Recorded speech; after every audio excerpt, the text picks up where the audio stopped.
This is the What About You podcast. I'm here today with Jose Lozano, and we'll start with a prayer. Jose, would you want to lead? Sure, in the name of Father, Son, Holy Spirit. God, please bless the listeners who are listening. Bless all the people in our lives. Help them, guide them. Special prayer to my mom and my stepdad who are kind of sick at this moment. Hopefully, whenever this comes out, they're better. And prayer to my uncle who's still battling cancer. He's doing better, but just guide everyone and guide me so I could have a better day and better week. Amen. Amen. Jose, would you tell us about your parents before you were born? Tell me about your mom and dad. Okay, I'm mostly going to talk about my mom. My dad, he was somewhat present. I don't know that much about him before I was born. So, obviously, my parents were from El Salvador, right? Okay. I believe my dad was, funny enough, he was also a British citizen, mostly because he was my grandparents and my dad's side, my dad's parents, went on their honeymoon in London, and he got born there during their honeymoon because my grandfather stayed behind for a job for a couple months. It was supposed to be a couple months, but I think it turned out to 1 or 2 years, and they just came back. And so, I don't know. Do you think that was intentional, so that the son would be a British citizen, or it happened like that? From why they told me, it just happened. Okay, it just happened. But they moved back after his whole job stopped there, and they just come back home because what I've heard from my grandmother is while they did like London, they didn't know a lot of people. They got along fine, but just their family was back home, of course. And then other than that, my dad just lived somewhat normal life because, of course, during that time the Civil War was going on. So what time are we talking about? What year approximately?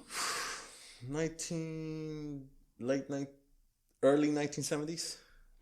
And who was the Civil War? Who were the two sides in the Civil War? Okay, So from what I understand, unlike the other civil wars or movements that happened in Latin America, where it was basically just communists versus government and all that stuff, this was kind of interesting, where you did have some communist elements, but the government was sort of also socialist in a way. Not full socialist, but some socialism, and against some communists, So it was basically... So the government was sort of socialist to the degree of communism a little bit? No. Or not that quite that, but they were socialist. Okay, they were socialist, but not communist. And who were the opposition? It was basically just some guerrilla fighters. Why did they want to overthrow the government? What was their issue? I think the government was a bit militaric kind of way. Weren't there death squads by the government or something at that time? Yeah, there was. It was mostly because the whole reason the Civil War broke out was because of a little war between El Salvador and Honduras that kind of escalated and brought the economy down. So that's one of the reasons. This is from what I know. I haven't studied that much about the Civil War, but that's what I've heard. But I'm just saying that there was a lot of fighting, and it affected my families on both sides, for my mom and my dad and all that stuff. Funny enough, my mom, I met this guy when I was living in California who was my mom's ex-boyfriend, who immigrated to the United States earlier because he wanted to leave before he got wrapped up in the war and all that stuff. Mm-hmm. So, yeah. And so in Honduras, my understanding is that the CIA played a big role, like the U.S. government played a big role in the Honduran Civil War and the wars, because I think it was during this period of the Cold War, and they were trying to keep as many Latin American countries from falling to socialism even, but just communism specifically because of after the Cuba thing especially. Yeah. And so they got really involved to try with Honduras to keep that, non-communist, and then maybe that spilled over into wars with Honduras and Nicaragua and El Salvador and places. All I know that the war between Honduras and El Salvador was just basically immigration issues, because there was a lot of, I'm trying to remember, if it was a lot of Salvadorians going to Honduras, or no, it was, I think, a lot of Hondurans coming to El Salvador to find some work, and it just escalated so well. It's also called the football war when that happened, because there was a lot of tension, but what really kicked off the war was a football match or a soccer match between El Salvador and Honduras. Yeah, and did they feel like it wasn't fair, the referee or something? No, like I said, the issues were there, but it was just that soccer match that just ignited, I guess you can say, because there was a lot of immigrants coming to El Salvador, taking all the jobs, and there was not that many jobs there to begin with, and yeah. And it's ironic because maybe the biggest group nowadays of what people call illegal immigrant or undocumented immigrants come from Honduras. And then we have the U.S. government's involvement back then in the 70s and 80s, and so in Honduras. And maybe that was kind of the impetus for some of the things that unsettled Honduras that led to this. Maybe I don't know if I don't know enough about it, but if that maybe caused a lot of the push factors out of Honduras nowadays. That definitely is the case. Because I don't want to say it's the case too, because that's just like you haven't studied that much of it, but from what we've seen, it does seem like it ironic because of all the and also most of those farmers, from what I understand, were just banana farmers, and they were all controlled by the banana companies here in America, like Chiquita and Dole. Yeah, and that's why they call a banana republic, right? Yes, exactly. And I'm pretty sure they don't pay them fairly, or they pay them enough, but just still don't protect them in environmental practices or whatever. So that's one of the reasons they had to leave. And of course, especially in Honduras, that's where the cartels are a big factor.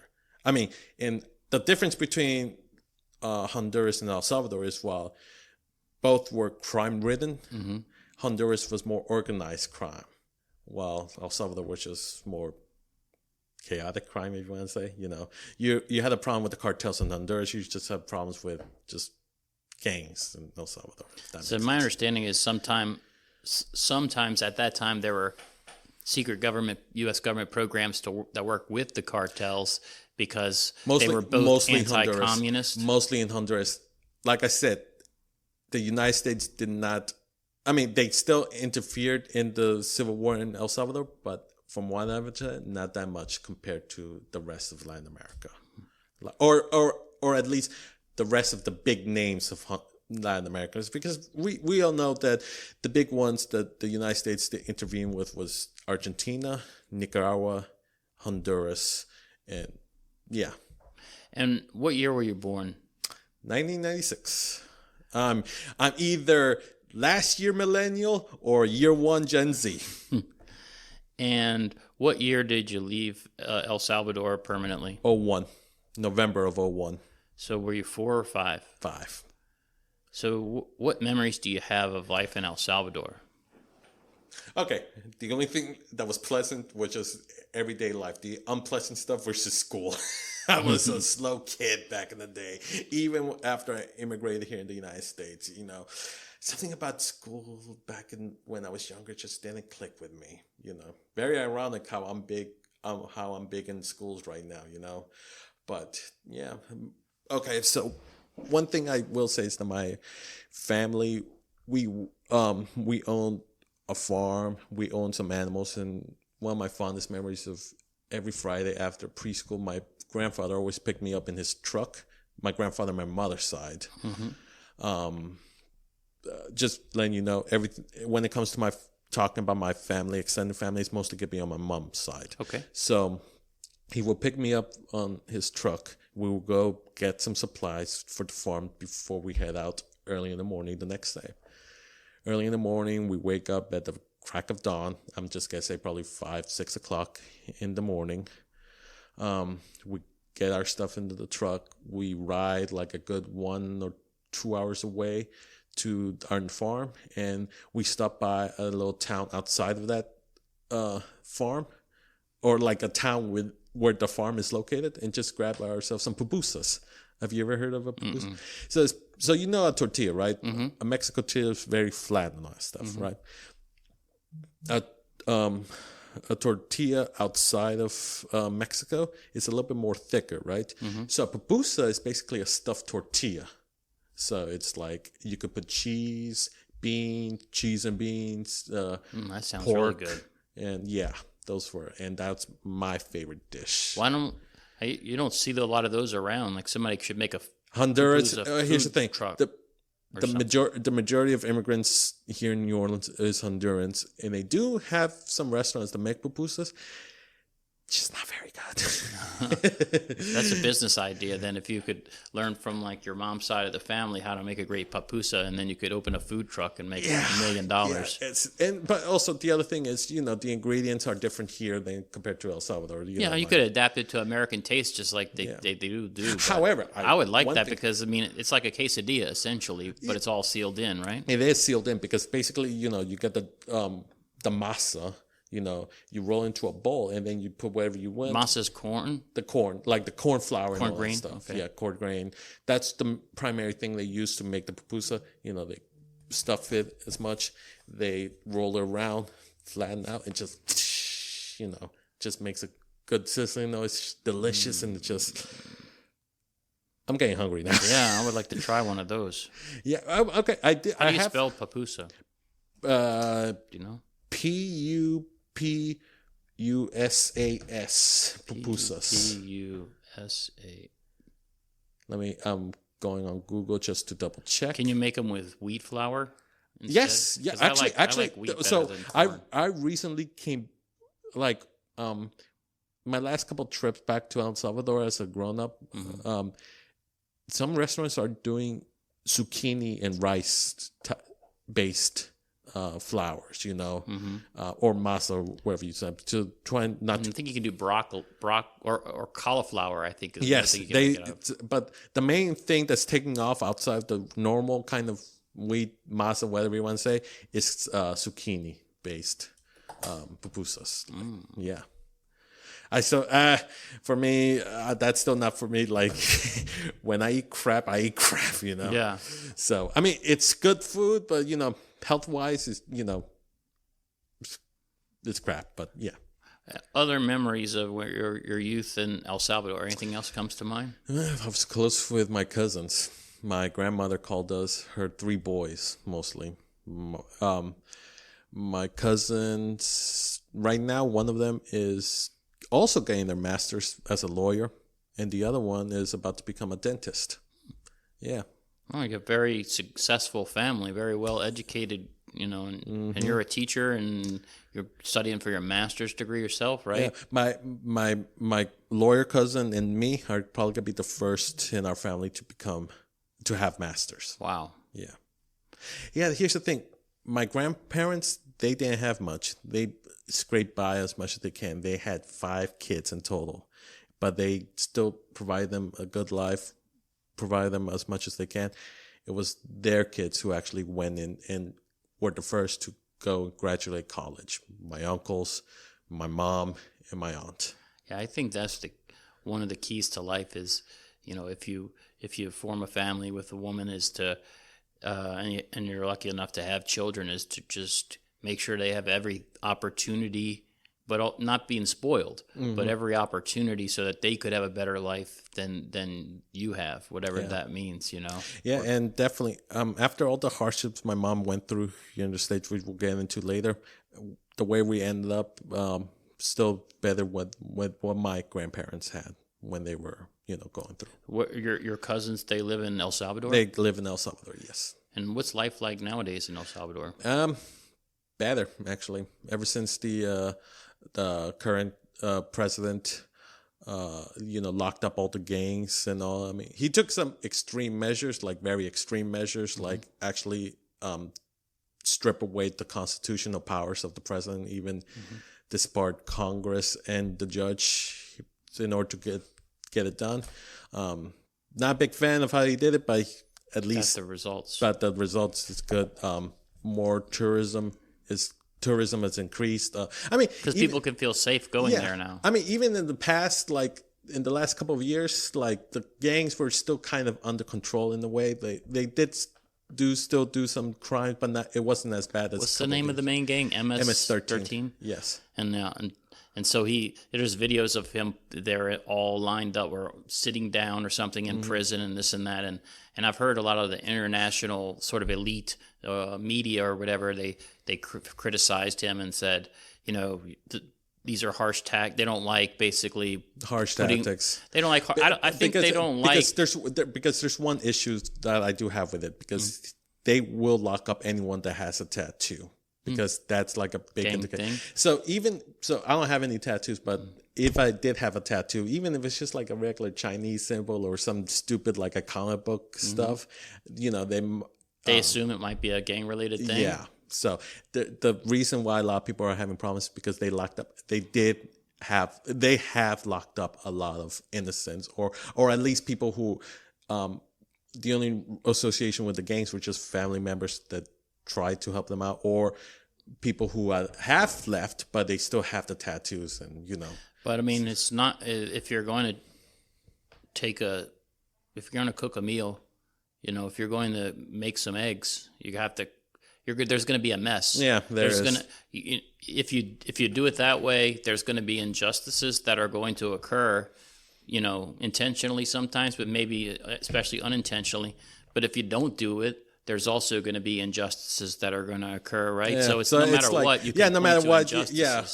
So besides like the method, my only one concern is that he did put everyone in one big prison. I mean, it's a good prison and all, but you know, putting everyone there in just one, you know, after one, you know, bad day, you know, that's my only But I think if I like security and peace, it's a balance between security and peace and freedom, right? Yeah. And so if you have too much freedom, sometimes that means that bad elements can take over and take advantage of good people. If you have too much security, that might mean you're losing so much freedom and there are injustices happening, like you have a little tattoo and you're getting put in prison for it. So it's kind of finding a balance. It's finding a balance. But maybe there you needed a more extreme side of that balance to get things under control, at least temporarily, because things were so out of hand that MS-13 had such control. Yeah. So, I mean, like, I like the results, you know, so, yeah, because my country is doing a bit better now. They are improving education a lot, and they've opened up some new improved libraries and all that stuff. So yeah, I saw about 2 weeks ago, the leader of El Salvador, he had a press conference or something, and a lot of international media, and they were criticizing him, and basically he said, you know, look at what I had to do, you know, like, how there was no other way, you know, to accomplish what I've accomplished for the people, for the law-abiding people, and this and that. And it was a really interesting. There's some interesting Latin American leaders like him, and then another guy who it's not a similar kind of thing, but I think it's in Argentina. This guy named Javier. I forget what his last name is. Yeah, his last name is. But he's, you know, another kind of guy. It's controversial, but he's trying to get rid of a lot of the socialist elements of Argentina that he thinks are like hurting the growth and hurting the overall population, and go into more of a sort of a little bit more of a capitalist based and type system. Yeah, I mean, I think when it comes to a lot of stuff, and I'm also things with the economy, you just, like you said, just need to find that balance, you know? Yeah. Because, you know, if you go too far into socialism, you'll get communism. But if you go too far into capitalism, then you'll just have like companies that will just go out of control. So just need that little. It's finding the balance, because like Thanos said, like balance in everything. Yeah, and so much of the things that plagued Latin America, especially, but a lot of the world is, and the reason I think so many were attracted to socialism and communism is because you had the people that were landowners, the large landowners in the American corporations, but the large landowners back from the even colonial days that still control so much of the land, and then the vast majority of the people who were so poor, and nothing was changing. And so if people offer up a thing where your life is going to get better, either through socialism or communism, well then, yeah, Like, why not not make your try life it? better? Try Yeah, it, try something to change. Yeah, and then I mean, there have been some successful stuff with socialism, but in certain cases, in certain type of cases. But at the same time, for me, like, I would like to adopt some socialism aspects and certain stuff, but also still keep a bit of the capitalism stuff, because I do like, the whole opening a business, trading and all that stuff, but also don't let it go so out of hand where people will be suffering. The problem, well, I think with capitalism is when it's controlled by the big capitalists, the big corporations, the monopolies, the American corporations in El Salvador or whatever, and the average El Salvadoran or the average American here in the United States doesn't really have an opportunity to better themselves, to better their children's lives, to start a business, because they're crowded out by that, or crowded out. But the problem with socialism or communism is they get crowded out where they don't have the opportunity to better themselves, and the government controls everything. Yeah. And with communism and socialism, even though things get more equal and fair initially, things stagnate. I think the problem with both socialism and communism is this analogy. Especially with communism, because it's mostly with communism where I see the state control everything.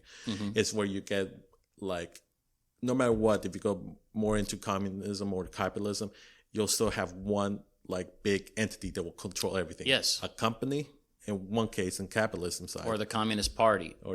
And the people that are at the top of the Communist Party of that country, those become the elite, the super rich people. Exactly. So it's just trading one for another one. And then the economy still stagnates, just like it did under, like, the colonial times or under the post-colonial times, where most people were peasants, and because here's the thing. The thing about that Argentinian president is that the socialist stuff that they did implement did improve Argentina, but it has stagnated, and they weren't doing anything. They weren't changing anything. So, or like Venezuela, super rich country with, well, I think, like, oil and things like that. And they were doing extremely well 40 years ago, 30 years ago. And then they go really heavy into the socialist side, and their economy just collapsed after about 10 or whatever, 20 years of doing it. So it's just you have to find the balance. Yeah. Where it gives most people the opportunity for a better life, and still have freedom and still have security, where they're not going to be crime, they're not going to be controlled by cartels or by gangs or by just the common person in the street that want to take advantage of them. It's all everything in life, I think, is balance, right? Yeah, it is. So you're 5 years old, and do you remember leaving El Salvador for the United States? Yes, it was like a very sad moment. And why did you leave? My dad moved here trying to make it to the American dream, At first, he had some success in the first time, and he came back. Now he decided, you know what? Let me try it, and actually doing it, So he left again. After a year, apparently he was doing so well that he tried to convince my mom, come here, we'll have a better life. What kind of work was he doing here? So he was mostly like a delivery driver, not UPS, not mailman. The small companies. Like, I don't want to say small companies, but they weren't like the big name ones like FedEx or anything. And where was he working? In a place called California Overnight. That mostly. So he was living in California. Yeah, he was living in California at the time, and so he mostly convinced my mom to give up everything, and so because he wanted me and her to be with him. And my mom, her main reason for leaving was because she thought I needed to be close to my father. Mm-hmm. So tell me about the journey when you leave El Salvador, as you remember it at 5 years old. So the international airport, we only have one airport. I mean, there's lots of airports, but there's only one big commercial airport in El Salvador, and that's like a good 45 minutes away from the capital, right? So we had a heartfelt goodbye to my grandmother because, she was losing one of her three boys, my aunt, uncle, and all that stuff. By the way, my other two cousins, they're brothers from that, So, emotional goodbye. We got in the car and drove, like that whole 45-minute walk. I forgot what they call it, the walk of tears or something like that, or the ride of tears, as they call it, because, a lot of people like to leave El Salvador to the United States to make a better living. So they always use that highway like as the rite of tears, because they're leaving everything they've ever known and all the people they know and everything. Exactly. So, I think that's instructive as far as see a lot of one way or another about illegal immigrants, undocumented immigrants, and I think just to understand that these are people who have the pull factor of a chance for a better life for themselves and maybe their children in the United States, and the push factor of a lot of times dangerous, difficult situation or just no hope in their current country. And just like the vast majority of Americans, they're just like their ancestors did from whatever countries they came, same sort of thing with, now I'm not advocating, people to break the law or illegal immigration. I mean, I think we would all like to see the law be obeyed, because if people are just breaking the law, like what happens with immigration on a regular basis, then whenever that happens, then a little bit of the law, respect for the law overall, declines, because it's like, well, if we can break the law here, can we, just like when municipalities will tolerate shoplifting and tolerate other kinds of habitual crime, and then it just is, when not only does it hurt the law-abiding and hurt people's quality of life, but it hurts overall respect for the law and leads us a little bit away from civilized society and peace. But at the same time, I think we have a stuck situation with the two political parties to try to ever make peace and change to make a reasonable system for the immigration to fix it. And also there's the problem why I feel like a lot of people are breaking the laws just to get in here is because sometimes like getting like applications visa just takes a whole lot. Yes. Like for me and my parents, we weren't in a hurry, so we took our time, we did the visa application. But for other people, who lives were in danger or just need to get out because they were in a very uncertain situation, they needed to get and how do you deal with a government bureaucracy when your life is in danger? You have to do what you do to survive. And so so you flew to El Salvador and you applied for a visa. Was there ever any point in your life, you're an American citizen now, was there ever any point when you were in illegal status or undocumented status? Yes, but don't know when. Okay. It's mostly because my mom tried to shield me a lot, because here's the thing, because the lie, the whole American dream, at least in my mom's perspective, was a lie, or at least the one that my dad told her, he liked to do things his way, try to do things. He wasn't a citizen, but he was a permanent resident, So the plan was for us to become permanent residents, and then all three of us together become citizens. But I guess, the thing is that he liked to do things his own way. He even had that kind of problem back in El Salvador, especially when it comes to jobs and all that stuff. So, and then... Well, I mean, he was probably a young guy in his 20s. He's leaving his country different ways to try to make a better life for himself. He's missing his wife. He's missing his child. Yeah, but at the same time, it's just like, if going through your way will cause consequences once we're there, because that means like, okay, he doesn't like how things the jobs are doing or anything like that, then he'll fight against the boss or disrespect, And then, he had a big gambling problem, not in the way of like casino type, but like investing in bad investments, trying to make that American dream, like not some investments not going through and all that stuff.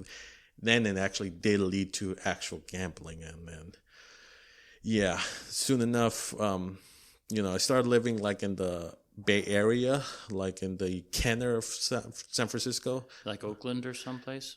A little bit more south of Oakland, called Hayward. Okay. And so y'all flew from the main capital of El Salvador to San Francisco straight. Okay. And that's beautiful, like climate in San Francisco, was. Right? That compared to here, no, I miss it. Yeah. But anyway, it's always like air conditioning outside, almost, right?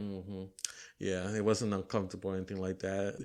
The only thing that was a pain which is like during the summers, like sometimes I have to bring a jacket because sometimes, it's all cool and Yeah. all. But when you get into showers, I'm like, okay, I gotta put on my sweater and things. But anyway, other than that, so I mean, life was pretty good. I had a good amount of friends. We had everything, but once trouble began with my dad, bad investment, then actual gambling, then actually fight, like all What was the the bad disagreement. investment? Nothing I recalled. I know bad investment with housing and all that stuff. Do you think it's hard to? I think sometimes we're too hard on our parents because they created us, that we're completely relying on them, and then when they let us down, like people always do because they're people, and we grow up, our parents are heroes or gods almost because they're there, and so they let us down, and it's really kind of crushing. And it isn't until maybe we get older that we start to see them as, well, no, that is my dad or that is my mom, but that's really just a 19-year-old guy who had his own problems with his parents, maybe, and he's trying to make his way. He did have problems with my grandfather and all that stuff, but okay, when I was younger, I did feel like, okay, my dad messed up. He really did mess up, but now I still think he did mess up, but the problem is that I think he wasn't smart enough in certain cases. I get where he was coming from, I get being passionate about something, but just don't let it, you still need to be pragmatic in certain areas. Like,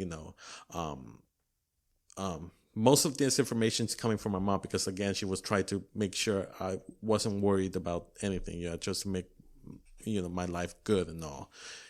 So a lot of the information came from my mom. So maybe she might exaggerate in certain cases. I have thought of that too, but at the same time, so like taking everything that she said and everything that I've known from my witnessing and all that stuff, looking back at it,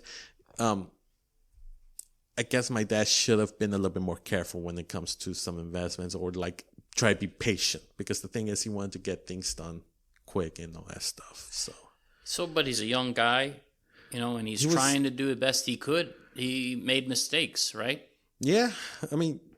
So what if I wasn't his son or his daughter, and if I was his mom or I was his best friend, how would I react to that? Like, I would just see it as my buddy or my son who's trying to make a better life, made some bad mistakes, but I love him no matter what. Yeah. But when it's our father or our mother, it's like our hero who made this bad mistake and hurt my mom and hurt me, and it's hard to ever forgive them, and it hurts. I'm not talking about you, but I'm talking about this is a human condition. Yeah, it is a human condition, but like in my experience, I think it's a little bit more serious because of his mistakes and challenges. I did lose my visa. We didn't get renewed because he wanted to try to get through the permanent residence as fast as he could. But did he ever apologize for things to your mom or you? No, he still like last time I talked to him, he still thinks he did nothing wrong. If she stayed around,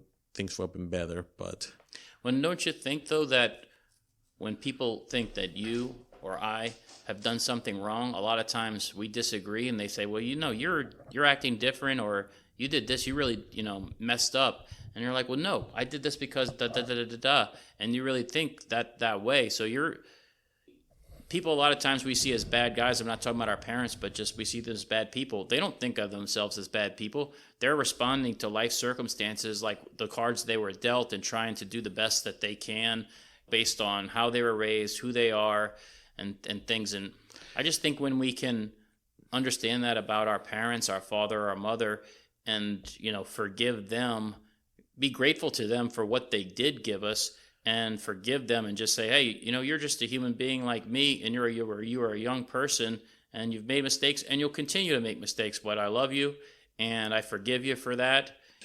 I think that helps when we forgive people. It's not really so much doing something for them. It does something for us and for our soul. Yeah, I mean, there's a lot of stuff that I did not like that my mom did after she divorced and like how she treated me afterwards and all that stuff. But we did talk and apologize. But for my dad, because I haven't talked to him in a while, it's just, I would like to have a sit down and all. I will vent to him a lot, but you think he would like to have a sit down with you and settle things? Or? I don't know, because he's been caught up with a lot of problems, not just here in the United States. Like last I heard was had tax problems here, and when he returned back to El Salvador, he was getting into some trouble there as well, financially as well, and yeah. And with your mom, so she left everything behind. She's got a 5-year-old now, maybe 6, 7-year-old, and she's in a strange country. Maybe she doesn't speak the language, doesn't really have a way to earn a living. She's got this 6 or 7-year-old. She's got to somehow support herself in this strange land that she's not maybe even legally in at this point, with a child that's maybe not even legally in at this point. And so she's under a tremendous amount of just stress and anger over what her father did, and life has, and so of course that's going to come through. She's not going to be able to be the perfect parent for that 6 or 7-year-old. So, but like you said, you've talked about that with your mom, and it's been 8. It was 8 years from my move at 5 years old, and 8 years when I was 13. That's when like she reached the breaking point. My dad decided to invest becoming a truck driver. She did support him. She did call my grandparents back in El Salvador to try, get him, to get him certified to become a truck driver, and he did, and all that stuff. But as soon as he started working, it went back to the same old problems of doing things he wanted to do, like, or just ignoring the bosses in general and all that stuff. And there was the point, like a good year after getting the truck and getting a job and all that stuff, that we went to Christmas without actual food or anything like that. So that was one of the big breaking points. And we did lose our house multiple times because she did work, but she gave all the money to my dad. So in her mind, like, okay, I did work, I'm giving you the money so you could at least pay for the house to, so we don't get it taken away. But yeah. So people listening, they might say, well, Mr. Yuritich here is really obsessed or asking a lot of personal questions about Mr. Lozano's, parents and stuff like that. But what I'm not talking really about your parents or you really. I'm talking about my parents and me, and I'm talking about every person listening, parents and them. I'm talking about just the basic relationship of parents being human beings, even though to the kids that they produce, they're seen as much more than that. And when parents, and I'd say almost all parents, fall short, and the hurt that gives to the children, and the importance of just forgiving the parent, understanding the parent as a human being, not saying, hey, everything you did was okay and you never did anything wrong. No, but just saying, hey, I understand you are a human being. You did some good things. You did some really bad things, and you hurt people I care about. But so I've done my share of mistakes too. So let's just talk it out, and then let's move forward and have a better relationship and try to live a better life. That's where I'm going with it. Well, I understand. I get that, but what I'm going to end off with, at least with my dad, is this: like every time he tried to contact me, it's mostly so he could try to get back into the country, and that kind of reasoning is like, I do want to have a sit down, but just at least for he and me to talk, an actual talk, to get his perspective. But I don't want. It seems selfish. Like he's more concerned about him still, as opposed to having a relationship with me. Yeah, because he's every time he tries to contact me, it's mostly because he wants to get back into the country. I was like, I mean, I would like to help, but just I want to talk first. I understand.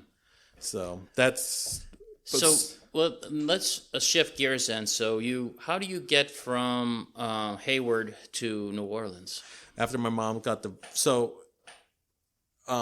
one point in my life, I did move further south from Hayward to a little town called Los Banos. By the way, I lived for 9 months in Monterey. Do you know where that is? Yes, that's on the coast. Yeah. In Salinas County, I think, or Monterey County, maybe. Los Banos is like a bit in the center middle. A good 1.5, 2 hours away from the Bay Area, in the south, in the valley, in the valley. Yeah. So we moved in for another of my dad's big ideas that didn't pan out, and after my mom left him, my aunt, who was living here in New Orleans, took some time off, flew over, and we packed our little red Ford truck from 2002. I forgot what was the model. We packed everything we could pack on there and drove from Los Banos all the way to here in New Orleans. And what part of New Orleans did you settle in? West Bank. At that time, that's where my aunt was living. Where on the West Bank? Marrero. And so then you started school in Marrero? Mm-hmm. Thankfully, my aunt was kind enough. Like, she wasn't rich by any means because she's a concierge mostly, but she did have a lot of connections that got her a little bit more extra. She did help me finish my 8th grade at ICS, Immaculate Conception School. So by the time you got to Marrero, was your English good enough? Oh, no, my English, it's just, 3 weeks in, could speak English, of course, with an accent, but yeah. Because you're like at that age, you're such a sponge of. Yeah. So like at that point, like already living here in Louisiana, I was basically a gringo. So yeah. So where did you go to school? Did you say in Marrero? ICS, Immaculate Conception School. Yeah. And then after 8th grade, where do you go from there? So after 8th grade, my dad, did send my mom like a information that he took out a loan to pay at least 1 year at Archbishop Shaw High School. So that I was there for freshman year only. So during my freshman year, my mom did meet someone, my current stepdad. And in order to help her out get both my papers and her papers, the summer between my freshman and sophomore year, she did get married to my stepdad, and that's where I moved from my aunt's house in the West Bank to the East Bank, where I currently live now in Old Metairie. And so, yeah, I think a lot of times step parents can be such a blessing because the parents you're living with, they've gone through a rough time with your other parent, and they're in a difficult situation, and then here comes in this person. And they come into a difficult situation because a lot of times, sometimes the kids can be resentful of the step parent, like, "Hey, you're not my mom, you're not my dad." The only reason I was resentful of my stepdad was only because he was a little bit tough on me. I didn't resent him because he's not my dad or anything like that. I didn't care. He was only resentful for me because I was only resentful for him because he was a little bit more tougher than my dad. So one of the things he does not like me to do, even to this day, is just sleep in. Because back in the day, I like to sleep until, especially when it's not schools. Sleep until 11, 12 o'clock, and he was barks and goes like, "You're wasting your life away." And my dad said the same thing. I think that's just so many kids. That's a normal thing when you're a teenager. Yeah. And I think your body needs a lot of rest because it's growing so much. Yeah. And also, kids like to stay up later a lot of times, and then they like to sleep late. And I did that. And also because I wasn't very, he's very active outside, and also because I wasn't very active, I was more like an indoors kid. He didn't like that. I was, just playing video games or just reading. He wanted me to go outside, do something, or at least mow the lawn, which I did. But sometimes when I forget or do it later when I was supposed to do, he gets mad. But that's the only thing. But probably a lot of those things, like, again, going back to maybe understanding of parents is he's doing this because he's like, "Hey, I see the benefits when I'm outside enjoying the sun, and my mood's improved. I'm getting vitamin D, and I'm active, and and so I'm angry because I want this for you. He's I know different better. now. He's different now. So we have sit down and talked a bit, and he has apologized and certain stuff, but he still does the whole like, "You're sleeping in, you're wasting your life, blah blah blah blah." But that's the only thing. But other than that, so after my mom got married with him, I started my sophomore year in Rommel. Now, he has 5 other kids from 2 other different marriages, all right? So my stepsister at the time, she's legally blind now. She was becoming blind, but she didn't want to accept that back then. Wanted to go back to school at Loyola. And Loyola is a pretty hefty school, you know? So by getting 1D in my at my sophomore year, which was in biology, and struggling through geometry with D's and F, but finishing with a C, that was a good enough excuse for my stepdad to go like, nope, I'm taking you out. You're going to public school now. And of course, where does money go? To my stepsister. And I'm a little bit resentful for this. She only went there for 1 year and didn't. Yeah. So, but I mean, I'm gonna just this podcast episode. I guess I'm just gonna take the parent side a lot. So I say like, I think, we understand that there's only so much money to go around. You're working and you're giving all your money to your kids and your stepkids, and then you have a kid who is getting D's and F's and sleeping late and not putting forth the effort, and then this other kid who wants the opportunity to better herself, and so you're like, well, I only have X amount of dollars, so I guess let's give it this chance because he's wasting his opportunity at this point. Maybe this, and just it's not like you have infinite amount of money. So I guess what I'm saying to go back on this theme of this episode is seeing parents as half full glasses of water instead of half empty. Like what all the things that your stepdad did for your mom and for you to put you where you are today? No, just getting my citizenship and, getting us a better life. Also helping my mom, study and actually get her degree so she could go back to the work, like actual work she was doing, which she is doing right now. Like the work she was doing back in El Salvador, she finally now is doing once again here in the United States.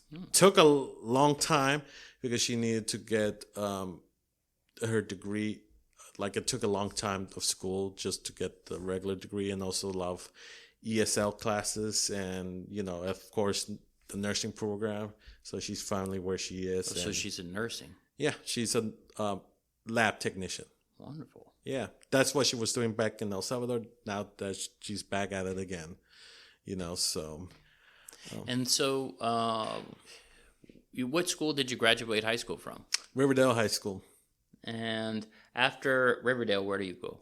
Delgado first, mostly because, okay, so you know how I said earlier I wasn't a very good kid in school? That was always plaguing me. It wasn't until 8th grade, the final couple months of 8th grade year, that something clicked in my head that I, actually took things serious. Entering high school, I did pretty good, except for certain cases, but yeah, but even though I was doing so good and all, and in the middle of high school, I did become a permanent resident. I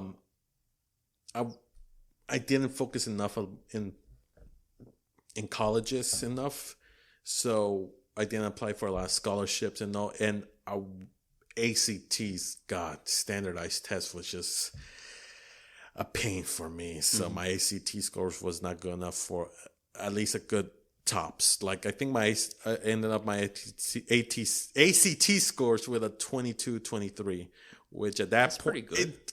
It wasn't good enough back in the day to get me to go to UNO, because that was my main goal, UNO. Did you ever think about like the National Guard, Army National Guard, Air National Guard? Because they give you 100% tuition and this and that. And no, because that's what I did, and that's I mean, I was part of the ROTC in Riverdale, and I did enjoy myself. But for me, it was, and I did try to go to the ROTC programs in the colleges, because if I was gonna go to the military, I wanted to be a commissioned officer. But the problem with that is that I was a little bit more kind of big, and I was not that into exercise like I am now. So that's one of the main reasons I didn't go to the military side. So my main goal was to go to UNO for a computer science major because I wanted to design video games. So I went to Delgado with the top scholarship, but it was like top tech. That's one of the reasons, like at the last minute, I made the change from going from UNO to Delgado because top tech's covered community college. So I graduated there after 3 years with an associate's in computer science. The only reason it took me 3 years instead of 2 is because I tried to transfer to LA Tech to be with my best friend at the time, but that didn't pan out, you know. Yeah. Once I graduated from Delgado with an associate's degree in computer science, I went to UNO to continue getting a computer science degree. The coding classes in Delgado were good. Those were basic level coding classes. I passed them. I got this, you know. Entering UNO, I went into more intermediate coding classes. Oh boy. It was just not grasping. I wasn't grasping it. And also calculus. My God, calculus. God. I needed 2 calculus classes, Calc 1, Calc 2 for computer science degree. And of course, like other computer classes that dealt with coding, but more of the coding in the CPU level, you know, not actual program coding, but like coding to make a hard or like the thing work. Machine learning, that's what they call it. I couldn't grasp at that either. Have you ever thought about, since you have an associate's degree in it, like as a side job or a side business? Coding? Oh yeah. That was the main thing, but nothing panned out. Mostly because a lot of places I applied were just scams or So and just. But you could still keep, looking I keep on to looking Indeed and this and that. Yeah, but it's just like either they don't come back, or when they do come back, it turns out to be kind of in the scam area territory. Yeah. So, halfway through, I've always liked history, even when I was younger. So, but I always thought of history as like more of a hobby kind of thing, you know. I never considered it a profession because one of the things is went to computer science for video game design. It's because I wanted to give back to my mom to at least, she gave up everything, for me to have a better life here, but it just, and I did give her a lot of headaches with my school and education, so I just wanted to give That's back. called being a kid. I think, I don't know, there's hardly any kids that don't do that, right? Yeah, but, as a grown-up, now I'm looking back, it's like, okay, I could have done better in school in certain cases, because there's a lot of cases that I was like, okay, I should have done better. But anyway, besides the point, and when I made the decision to actually do history as a profession, my mom didn't like it, but she relentlessly, approved. Now she's really backing me up because she knows how much studying. Passionate about it. Yeah, I'm passionate about it. My stepdad's still kind of a little bit, you should go into nursing. They make a lot more money. That's,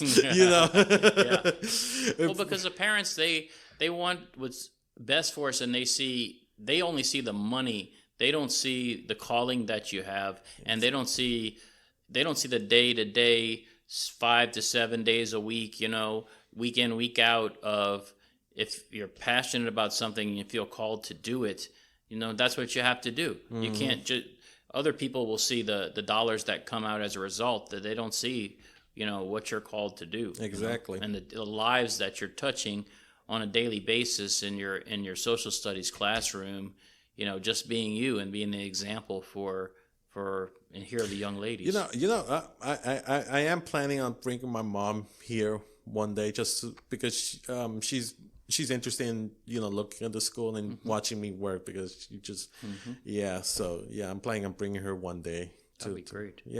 And I mostly want to meet you guys as well. You, we like that. Lisa, and all that stuff, because I'm pretty sure she will enjoy it, because she really likes hearing my days, because I still live with my parents. She still likes to listen to how I'm doing and all that stuff, and all the stories I tell her about what happened in school, and like some of the jokes the kids pull and all that stuff, and how they act. It just she likes hearing that, and she likes how much I'm impacting these kids.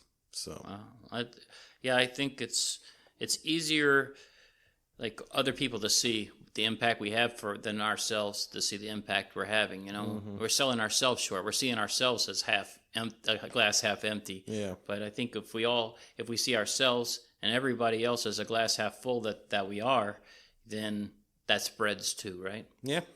All right, so I guess we'll leave it there today. Yeah, because I got advisory Get ready. coming up. All right, well, thank you very much for joining us today, Mr. Lozano. I hope I wasn't too much of a pain, but No, I loved it. All right. Okay, great. see you next time.